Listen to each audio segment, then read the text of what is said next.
Bonsoir à toutes et à tous. Merci pour cet accueil chaleureux.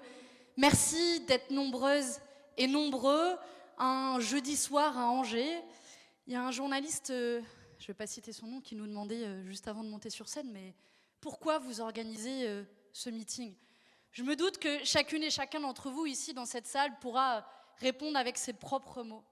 Mais j'ai envie de dire que plus que jamais, au vu du contexte international, au vu du contexte social et économique dans notre pays, oui, plus que jamais, nous devons faire de la politique. Nous devons aller vers les gens. Et non, nous ne restons pas notre tour doré au Parlement européen, me concernant, ou à l'Assemblée nationale, concernant Manu et Ségolène. Et je suis fière d'avoir un mouvement politique derrière nous, aussi diversifié ici, dans cette salle, dans les âges, les origines, les métiers, d'avoir des militantes et des militants politiques qui tiennent bon, même quand le contexte politique est si compliqué, et peut-être parce que le contexte politique est si compliqué. Et je voudrais commencer par adresser un chaleureux remerciement à toutes les militantes et tous les militants d'Angers qui ont organisé ce meeting et qui démontrent qu'aujourd'hui, oui, la politique a du sens, oui, les militants de la France Insoumise sont là, non, nous ne lâcherons rien.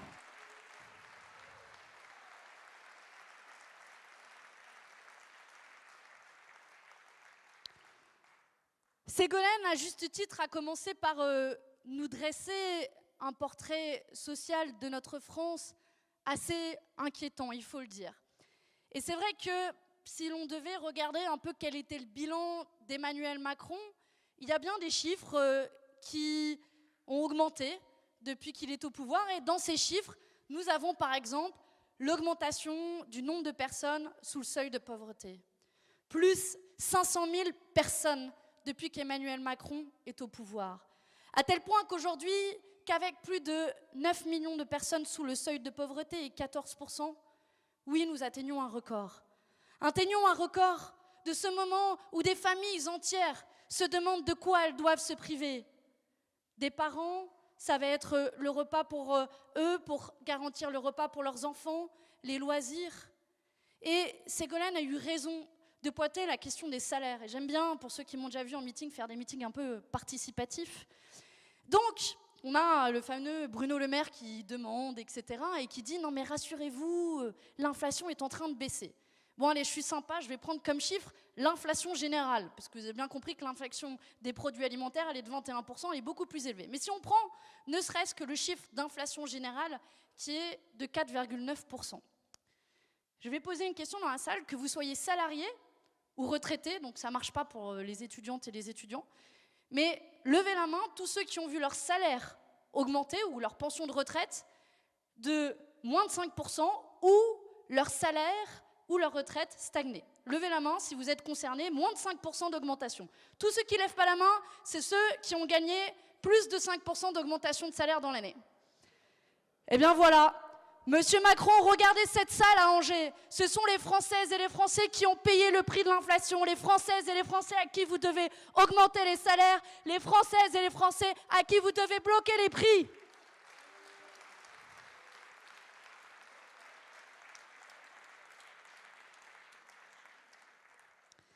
Parce que ce petit exercice de Bruno Le Maire. Bruno Le Maire, depuis un an, alors je pense qu'il y a quelqu'un dans son cabinet, on a tous des équipes politiques, mais je pense qu'il y a quelqu'un dans le cabinet de Bruno Le Maire qui est allé au dico des synonymes et qui a trouvé des synonymes de demande. Attendez, je les ai notés parce que ça vaut le coup. Alors on a Bruno Le Maire qui demande, Bruno Le Maire qui appelle, Bruno Le Maire qui souhaite, Bruno Le Maire qui suggère. Après, vous avez quelques petites variantes quand même. Bruno Le Maire, parfois, il se fâche vraiment tout rouge. Tellement tout rouge que les entreprises, et notamment les entreprises de l'agro-industrie, n'ont absolument rien vu de tout ça. Et que, en réalité, le résultat, et je le vois moi depuis ma position européenne, eh bien oui, la France, elle n'est pas seulement la championne du monde en termes d'augmentation des millionnaires, comme l'a dit Ségolène, elle est aussi le pays, désormais, où l'inflation est la plus forte. Bravo, monsieur le maire, ça valait le coup de demander. Et le résultat, c'est que, eh bien, pour survivre, on a plein de gens qui essaient de compiler les petits boulots Alors, niveau petit boulot, vous en avez un qui s'y connaît bien, là, à Angers. Alors, il est maire, ou premier adjoint, ou ministre. On n'est pas bien sûr de ce qu'il fait. Peut-être qu'il a des soucis financiers, après tout, monsieur Béchu. Je sais pas, vous irez lui demander. Je crois qu'il y a des conseillers municipaux ici dans la salle.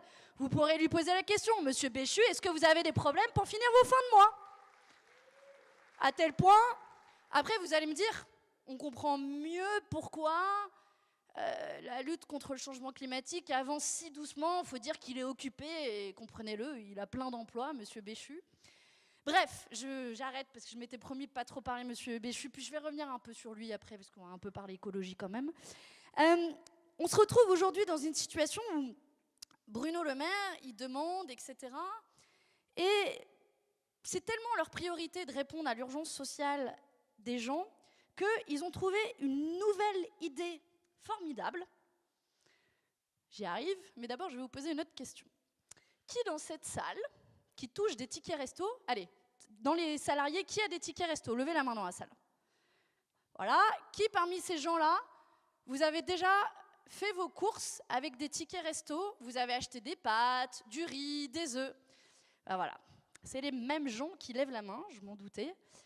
Imaginez, vous étiez à 2 doigts de devenir des délinquants.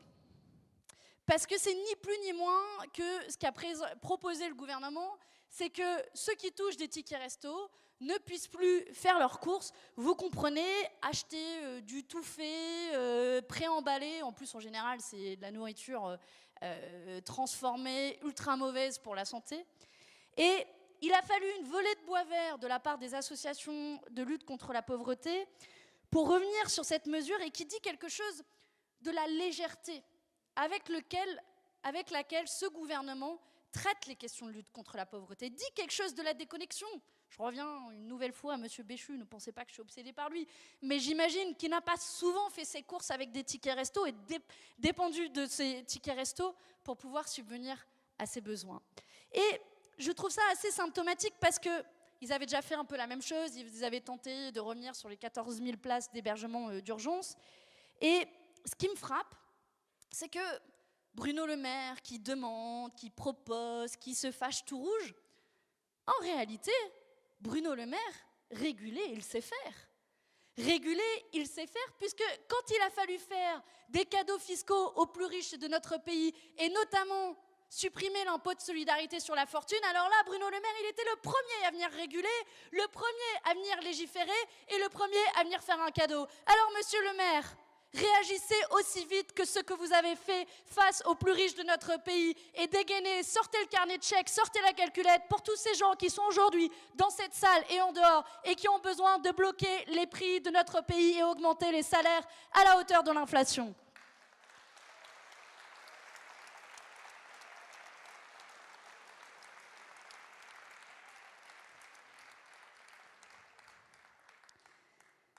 C'est la raison aussi pour laquelle nous nous battons au niveau européen. Nous nous battons là où le gouvernement français recule. Nous nous battons pour un impôt de solidarité sur la fortune européen. Nous nous battons aussi pour bloquer les marges de ces grandes entreprises. On l'a vu, le petit, vous allez me dire, record des entreprises du CAC 40 qui ont fait cette année. Alors, vous ne vous souvenez pas du chiffre, je vais vous le dire, c'est 142 milliards de profits pour le CAC 40, c'est un record. Mais c'était l'année précédente. Là, il y a évidemment un nouveau record qui va être battu cette année, et puis probablement encore l'année d'après. La même tendance se suit au niveau européen pour l'ensemble des entreprises européennes. Et on pourrait se dire, bon, des entreprises qui font des profits, ça va retomber dans les poches des salariés. Manque de peau, c'est plutôt les dividendes qui sont en augmentation. Vos mains levées tout à l'heure démontraient à quel point les salaires et les pensions de retraite ont suivi. Mais ce qui est intéressant à regarder au niveau européen, je vais vous lire une petite citation qui dit « Les profits des entreprises sont les plus gros contributeurs à l'inflation ces 2 dernières années ». Qu'est-ce qui dit ça à votre avis? Le FMI et la Banque centrale européenne, ou Christine Lagarde. Vous ne me verrez pas souvent citer Christine Lagarde dans un meeting de la France Insoumise, qui est obligée d'admettre du bout des lèvres aussi que les profits expliquent 2 tiers de l'inflation en 2022. Et donc aujourd'hui, on a les plus libéraux d'entre eux qui reconnaissent que oui, les prix, ils ont considérablement augmenté. Et s'ils ont augmenté, c'est parce que les grandes entreprises multinationales en France et en Europe et dans le monde entier ont augmenté leurs marges. À tel point que certains dogmes sont en train de vaciller au niveau européen. Et là, c'est intéressant. Vous vous souvenez, Bruno Le Maire, toujours lui, qui disait « Quoi? Les super profits? Qu'est-ce que c'est? Moi, je connais pas. » Et puis, au niveau européen, tiens, ils ont découvert que les entreprises de l'énergie en Europe, on était bien seuls. Eh bien, je suis fière de voir que, oui, nous avons ouvert une brèche dans l'édifice libéral, que nous avons gagné un premier bout de taxation des super-profits sur les entreprises énergétiques, que oui, il est possible, même à l'échelon européen, d'aller prendre et d'aller chercher les entreprises multinationales qui ont fait des super-profits. C'est un message envoyé à Bruno Le Maire. Et nous le disons très clairement, nous allons continuer à nous battre pour que la République en marche, qui est devenue cette République en marge, oui, nous allons récupérer les marges des grandes entreprises multinationales. Parce que votre beurre qui augmente, c'est surtout parce que d'autres ont fait leur beurre sur notre dos. Eh bien, nous leur disons très clairement que cette taxation sur les grandes entreprises de l'énergie, nous allons l'étendre à l'ensemble des entreprises qui font des super profits et que nous menons la bataille de concert à l'échelon français et à l'échelon européen et que M. Bruno Le Maire découvrira qu'on peut taxer les super profits des grandes entreprises multinationales.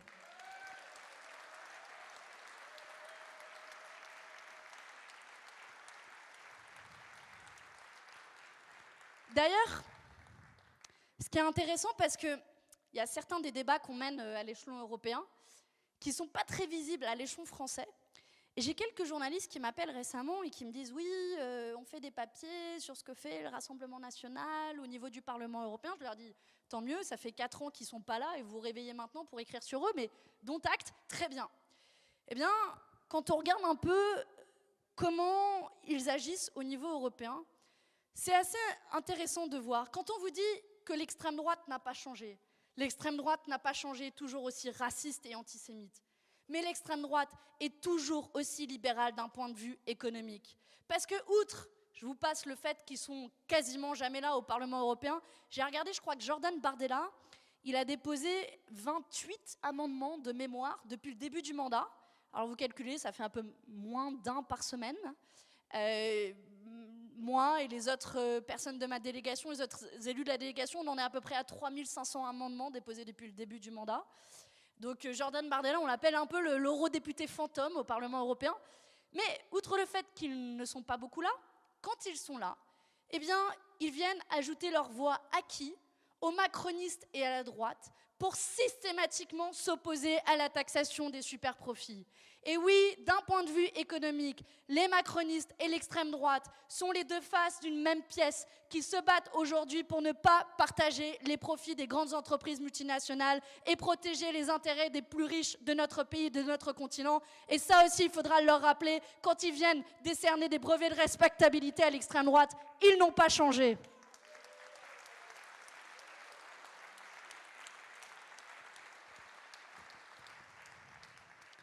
Bon, puis je pourrais vous parler longuement si on cherche de l'argent. Il y a bien quelques petits paradis fiscaux sur la scène européenne. Allez, dites-moi là comme ça un paradis fiscal que vous avez en tête. Luxembourg, Pays-Bas, Irlande, la Suisse. Eh bien les amis, vous pourriez toutes et tous être ministres de l'économie, parce que manifestement, vous avez beaucoup plus de compétences que nos propres ministres de l'économie, qui ne considèrent pas ni l'Irlande, ni le Luxembourg, ni d'autres, comme un paradis fiscal, raison pour laquelle l'Union européenne est toujours bloquée par ces paradis fiscaux en son sein. Donc si l'on trouve de l'argent, si l'on cherche de l'argent, eh bien, il y a bien quelques moyens de trouver. Mais non, les libéraux, leur raisonnement, c'est toujours le même. Eh bien, on assèche les deniers publics, notamment en matière de recettes fiscales, des plus riches, des grandes entreprises multinationales, pour à la fin, la même chose, demander une cure d'austérité. Parce que, vous vous souvenez, la crise du Covid, à ce moment-là, on nous avait dit, quand même, de l'hôpital public, c'est un peu utile. Et peut-être que l'Union européenne n'aurait pas dû demander à 62 reprises de couper dans les dépenses de santé. Eh bien, depuis ce moment-là, les règles budgétaires européennes ont été suspendues. Depuis 2020, les règles budgétaires ont été suspendues. Eh bien, personne n'en parle non plus. Mais nous sommes en face, et je veux ici solennellement lancer l'alerte, nous sommes en face de la plus grande cure d'austérité qui s'annonce devant nous. Parce que non seulement ils n'ont pas tiré les leçons de la crise que nous avons vécue, mais ils veulent remettre sur pied les vieilles règles budgétaires d'austérité, les 3% de déficit, et augmenter le niveau de sanction des États membres. Le résultat, ce serait des coupes budgétaires dans le budget de l'État de 30 milliards d'euros par an. 30 milliards d'euros, ça paraît abstrait, outre que c'est 10 fois ce qu'ils avaient perdu avec l'ISF. 30 milliards d'euros, pour vous donner une idée, ça équivaudrait à la suppression d'1,1 million de postes d'infirmiers. Alors évidemment, il n'y a pas autant de postes d'infirmiers dans notre pays, mais c'est pour vous donner une idée. Cette cure d'austérité, elle est annoncée par l'Union européenne avec le retour de ces règles budgétaires et nous allons voter au mois de décembre prochain sur ces règles budgétaires. Et je suis fière de vous dire que nous, les Insoumis, mais aussi mon groupe de la gauche au Parlement européen que je co-préside, nous mènerons sans relâche la bataille pour que cette cure d'austérité n'ait jamais lieu et que les coupes dans les services publics qui sont le patrimoine de ceux qui n'en ont pas n'aient jamais lieu. Et que s'ils veulent faire des économies, qu'ils aillent chercher du côté des multinationales et des millionnaires dont les chiffres explosent comme on vient de le voir.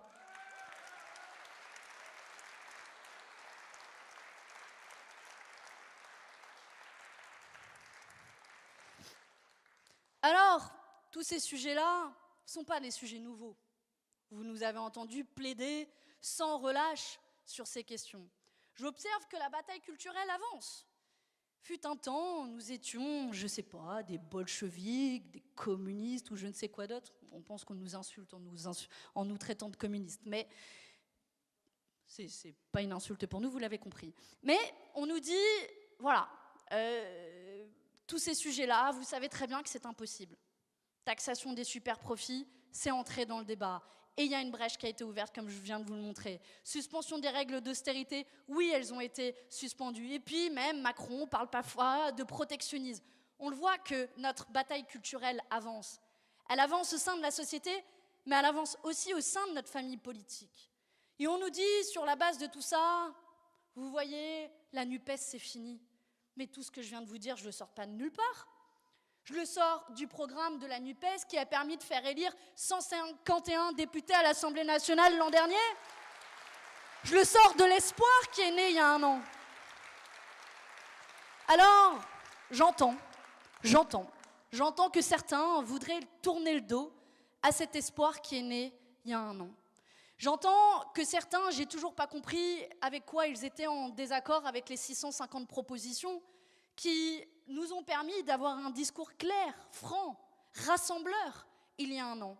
Mais j'entends, chacun a le droit de tracer sa route politique.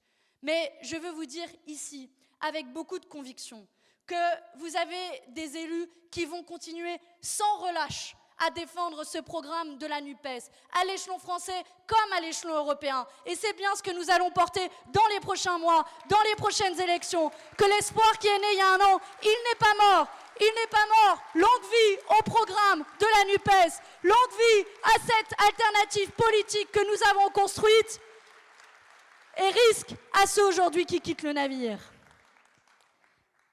Alors je vous parlais d'absurdité. Niveau absurdité, le gouvernement s'y connaît bien, à la fois sur les questions économiques, mais aussi sur les questions écologiques, le fameux absurdité du double discours. Allez, nouvelle devinette pour vous, ça me permet de voir si vous êtes toujours actif, vous suivez bien. Qui a dit « J'ai demandé au gouvernement de prendre des dispositions nécessaires pour que l'utilisation du glyphosate soit interdite en France au plus tard dans 3 ans. » Des tricheurs, mais j'avoue, mes questions sont faciles. Eh bien oui, Emmanuel Macron promet d'interdire le glyphosate. Et depuis, peut-être que Bayer-Monsanto est allé un peu toquer à sa porte ou à la porte du ministre de l'Agriculture, Marc Fesneau. Remarquez, soit dit en passant, que notre cher Christophe Béchu, on ne l'a pas entendu sur la question. Résultat des courses, le glyphosate, un pesticide qui est dangereux, classé comme cancérigène probable par l'Organisation mondiale de la santé depuis 2015, qui a été très clairement, dont un lien a établi par le Fonds d'indemnisation des victimes entre le cancer d'un jeune et l'utilisation du glyphosate. Ce glyphosate qui est présent dans l'urine de 99,9% des citoyens français. Oui, vous ici dans cette salle, que vous soyez proche ou non d'un cours d'eau, proche ou non d'exploitation agricole, oui, le glyphosate est présent dans vos urines. Le glyphosate, ce pesticide dangereux, ce pesticide toxique, ce pesticide dont Emmanuel Macron disait en 2017, pas hier, il y a 6 ans, qu'il devait être interdit dans les 3 ans. Je suis au regret de vous annoncer que le glyphosate, parce qu'Emmanuel Macron a abandonné la bataille sur la scène européenne, parce que les lobbies ont une fois de plus, fait la loi, que le glyphosate va être réautorisé pendant 10 ans. Honte, honte à ceux qui pourrissent notre santé, honte à ceux qui pourrissent nos vies. Et je suis fière aussi de vous dire que nous avons mené la bataille au niveau européen, que nous avons déposé une objection en commission environnement qui n'est pas passée de 2 voix qui ont manqué notamment dans le groupe des macronistes. Ce combat pour notre santé, pour notre vie, pour notre environnement, nous allons continuer à le mener sans relâche, à le mener pied à pied, pour que plus jamais Bayer Monsanto et tous les lobbies et leurs profits aient raison sur nos vies, à nous, à chacune et à chacun d'entre nous ici dans cette salle, pour que plus jamais le glyphosate et l'ensemble des pesticides continuent à empoisonner nos vies et nos cours d'eau.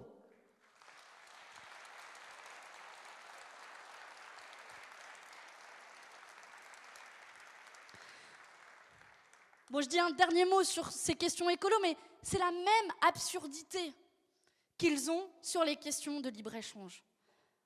On a un Emmanuel Macron qui a découvert soudainement, vous vous souvenez, peut-être c'était dans l'entre-deux tours de l'élection présidentielle, et là c'est le moment où il s'est rappelé que oui, il y avait un peuple et des électeurs de gauche dans notre pays, ça tombe bien, ils ont quand même fait presque 22% à l'élection présidentielle. Et à ce moment-là, tiens, il a utilisé ce qui était jusqu'à présent un gros mot, le protectionnisme. Sauf que, quelques mois et années plus tard, ils se sont dit, au niveau européen, que c'est une idée formidable, on va importer du lait de l'autre bout de la planète, c'est-à-dire littéralement à 20 000 km d'ici, la Nouvelle-Zélande. Eureka! Formidable idée. Alors, c'est pas comme si on ne produisait pas du lait en France, c'est pas comme si nos producteurs de lait n'arrivaient pas à écouler leur stock et à vivre de leur production. Et là, ils se sont dit, idée formidable, on va amener du lait de l'autre bout de la planète, qu'on va foutre sur des porte-conteneurs qui vont faire 20 000 km, qui vont arriver dans votre supermarché, ici à Angers. Il y aura marqué Made in New Zealand, mais ce sera formidable parce que vous comprenez, la compétition et le marché auront triomphé. Auront triomphé sur quoi ? Sur la rémunération des agriculteurs français qui n'arrivent pas à vivre de leur production de lait, triompher sur la planète qui aura vu des porte-conteneurs transporter des trucs qu'on produit ici, et puis notre santé, parce que je passe le fait qu'en Nouvelle-Zélande est autorisé un pesticide qui s'appelle l'atrazine et qui est interdit à raison dans l'Union européenne depuis 2004. Vous voyez à quel point ils mettent en danger nos vies. Et cette tendance à toujours tout exporter de l'autre bout du monde, à faire du monde entier un vaste marché, est loin de se terminer puisque cette folie des grandeurs des accords de libre-échange va continuer. Après la Nouvelle-Zélande, c'est l'Australie, c'est l'Inde, c'est le Mercosur. Eh bien moi je leur dis, toujours, nous défendrons la terre plutôt que les porte-conteneurs. Toujours, nous nous opposerons à la multiplication des accords de libre-échange et nous rappellerons à Emmanuel Macron que la défense du protectionnisme, ce n'était pas des vains mots et que défendre nos agriculteurs, notre production en France et en Europe, c'est bon pour la planète et c'est bon pour la rémunération de nos travailleurs ici en Europe. Et oui, nous ne cesserons de nous opposer à l'ensemble des accords de libre-échange qui arriveront dans les semaines et les mois qui viennent.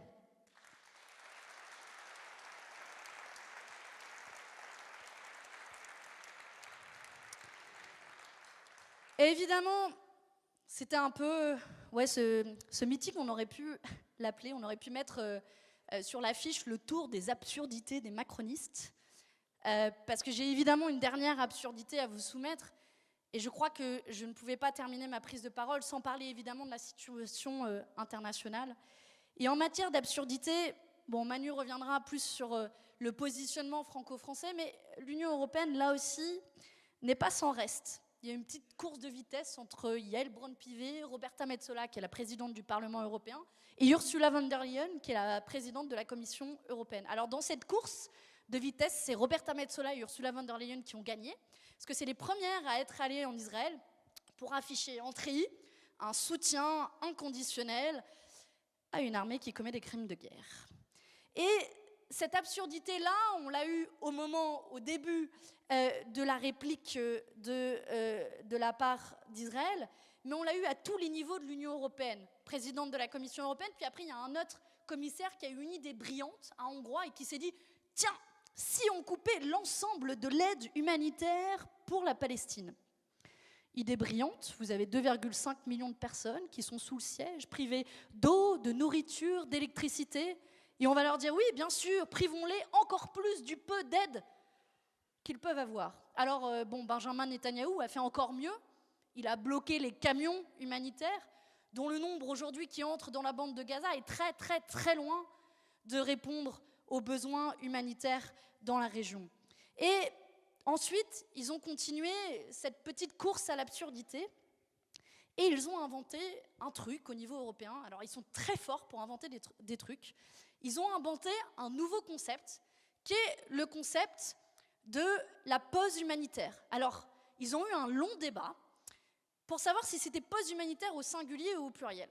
Moi, je les imagine toujours, dans le cadre de ça s'appelle les réunions du Conseil, c'est les représentants des États membres. Rassurez-vous, ces réunions sont à huis clos. Vous ne saurez jamais quelle est la position d'un tel et d'un tel. Bienvenue dans la démocratie européenne. Mais je les imagine autour de la table, là. Vous avez 11 000 morts civils à Gaza, dont 4 000 enfants. Vous avez 2,5 millions de personnes qui sont privées d'eau, d'électricité, de nourriture. Vous avez 1 million de personnes qui sont déjà déplacées. Vous avez des centaines de milliers de personnes qui sont encore sous les bombes. Vous avez des milliers de personnes qui sont prises au piège dans des hôpitaux qui sont bombardés. Et je les imagine autour de la table du Conseil des États membres se dire « Oui, peut-être que nous devrions faire une pause humanitaire. » Pardon, une pause ? 5 minutes, 10 minutes, 1 heure, 4 heures ? Attendez là, c'est une guerre. Ce qui est commis, bombardé, de manière indiscriminée, des civils, ce sont des crimes de guerre, voire des crimes contre l'humanité.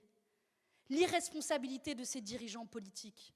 Moi, je veux leur dire qu'une guerre et la situation à l'heure actuelle dans la bande de Gaza, ce n'est pas un jeu d'enfant, un jeu où on dirait, un jeu de chat perché, où on dirait pousse l'espace d'1 heure ou 4 heures pour que les bombes cessent avant qu'elles continuent de pleuvoir sans discrimination. Ce qu'il faut, c'est clair, c'est net, c'est un cessez-le-feu, cessez-le-feu, cessez-le-feu, cessez-le-feu, cessez-le-feu.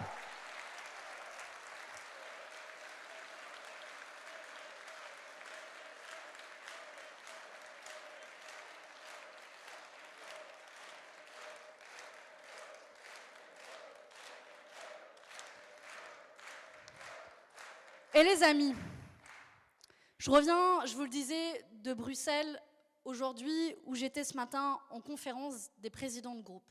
Nous préparions la session plénière de la semaine prochaine.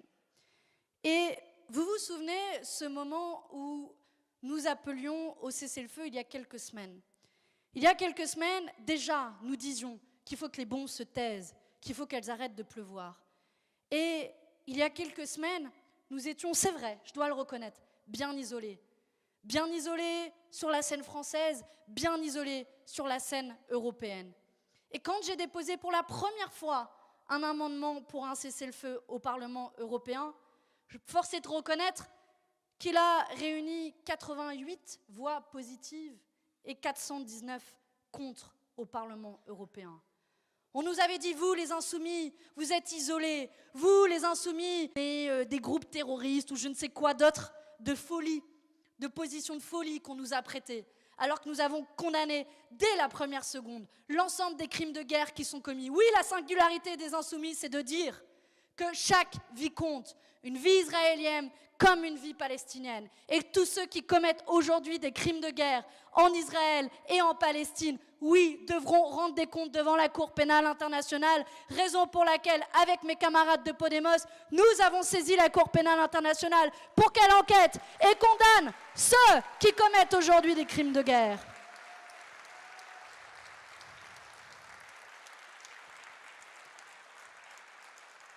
Et ce que je voulais vous dire, c'est que ce combat n'est pas vain. Ce combat n'est pas vain. Parce qu'il y a quelques semaines de cela, nous étions 88 à voter pour.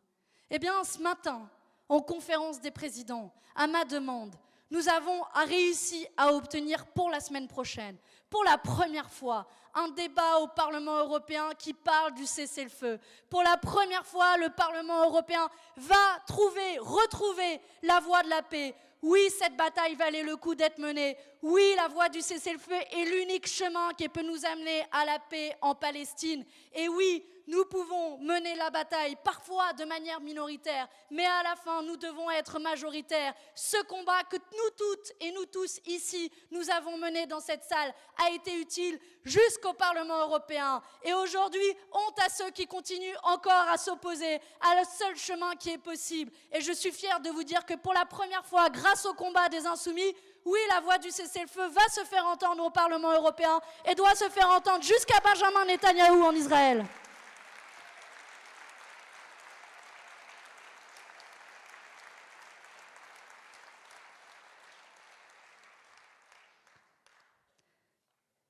D'ailleurs, j'observe que face à un Emmanuel Macron, où ça dépend qui est la dernière personne qu'il a au téléphone, j'imagine que s'il a Médecins sans frontières au téléphone, ça donne un appel tardif, mais bienvenu au cessez-le-feu qu'il a fait vendredi dernier. Et puis, manifestement, quelques heures après, il a eu Benjamin Netanyahou au téléphone, qui a dû un peu lui taper sur les doigts et qui a dit non, quand même, c'était un peu mieux ce que disait la présidente de ton Assemblée nationale. Ah oui, pardon, soutien à Israël. Israël a le droit de se défendre. Et le droit international, c'est quoi? Et le droit international. Et oui, nous devons dire, et ce n'est pas que nous qui le disons, c'est toutes les instances des Nations Unies, et c'est cette voix aussi que nous portons au Parlement européen, qu'encourager des colons à terroriser les Palestiniens en Cisjordanie, les forcer à partir, détruire leurs villages, c'est un nettoyage ethnique. Que tuer 11 000 civils, assassiner des milliers d'enfants, c'est un crime de guerre, voire un crime contre l'humanité, et que la justice devra passer, et que c'est cette voie que la France et l'Union européenne doivent porter. C'est la seule voie, le seul chemin aujourd'hui que nous devons retrouver collectivement pour trouver le chemin de la paix. Les Palestiniens ont droit à un territoire, ont droit à un État, ont droit à la sécurité. Et la force des mobilisations de ces dernières semaines montre que les populations ne sont pas insensibles à ce message. 300 000 personnes à Londres le week-end dernier, des dizaines de milliers de personnes à notre appel dans les rues de France les week-ends derniers. Le front s'élargit. J'observe que les autres camarades de la NUPES se joignent à nous dans les prochaines manifestations pour la paix ce samedi. Eh bien, vous êtes les bienvenus. Venez, le front doit s'élargir. Et peut-être, aujourd'hui, cette voix de la paix portera jusqu'au Proche-Orient pour qu'enfin, les Palestiniens retrouvent ou trouvent la sécurité.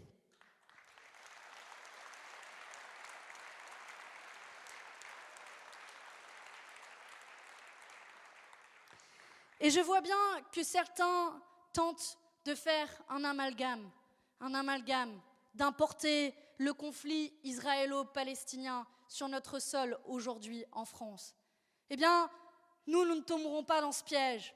Non, un juif n'est pas équivalent à la politique d'extrême droite coloniale à ce qu'a fait le Hamas et les atrocités qui ont été commises par le Hamas.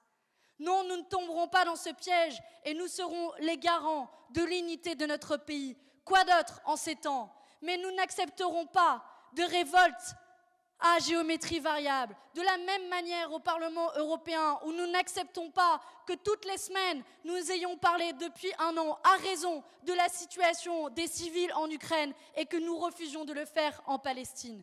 Oui, cette unité, c'est notre responsabilité d'en être aujourd'hui le garant. Et je vois bien le risque, le danger, la tentation, la tentative de certaines et de certains d'importer ce choc des civilisations qui a été théorisé et repris notamment par l'extrême droite. Nous le refuserons. Et je veux dire ici très solennellement qu'un juif, un musulman, un chrétien doivent être placés sous la protection de la République. Et le rôle des acteurs politiques comme les nôtres est de le garantir et non pas d'alimenter, de remplacer la haine des juifs par la haine des musulmans comme l'ont fait l'extrême droite, et que jamais nous ne cautionnerons cette cible mise dans le dos d'une partie de notre population, quelle que soit sa religion, quelle que soit cette couleur de peau, et jamais nous ne participerons à cette amnésie collective à laquelle certains ont participé, cette amnésie collective qui oublie aujourd'hui de quoi est le nom l'extrême droite. Non, la haine des musulmans ne doit pas remplacer la haine des juifs. Les juifs et les musulmans font partie de notre communauté et de notre République, et je veux que ce soit dit aussi clairement aujourd'hui.